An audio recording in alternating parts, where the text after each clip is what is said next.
Here is my top 5 romantasy books. Once Upon a Broken Heart. এই বইটা লিস্টের 5-এ আছে কারণ এই বইটার ফিমেল লিড তার স্টেপ সিস্টারের সাথে তার লাভড ওয়ানের বিয়ে আটকাতে জ্যাক অফ হার্টের সাথে করে এক অদ্ভুত ডিল। আর এই ডিলের কারণেই তার জীবনে আসে নানান টার্ন এবং টুইস্ট, যেটা আমার খুবই ইন্টারেস্টিং লেগেছে।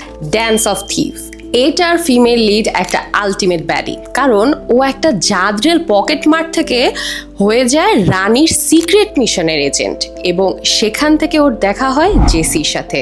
ওদের দুইজনের সাপে নেউলের সম্পর্ক এবং দুইজনের মধ্যে যে কেমিস্ট্রি বিল্ড আপ হয়, that was really fun. When the moon hatched, এই বইটা এমন এক ওয়ার্ল্ড নিয়ে লেখা যেখানে চাঁদগুলো আসলে তৈরি করা হয়েছে ডেড ড্রাগন থেকে। এটায় যেমন স্লো বার্ন রোম্যান্স আছে, ঠিক তেমনই আছে ড্রাগনদের নিয়ে twist and turn. It was a fun read. Heavenly bodies, এই বইটার ইউনিক পার্ট হচ্ছে দ্য স্টার গডস এবং এদের পাওয়ার প্লে। পলিটিক্যাল পাওয়ার এবং রিভেঞ্জের পাশাপাশি আমার এই বইটার যেটা সবচেয়ে বেশি ভালো লেগেছে সেটা হচ্ছে এটার কসমিক ম্যাজিক সিস্টেম। এটার জন্যই আমি রেখেছি এটাকে লিস্টের সেকেন্ডে। And the first one is fourth wing.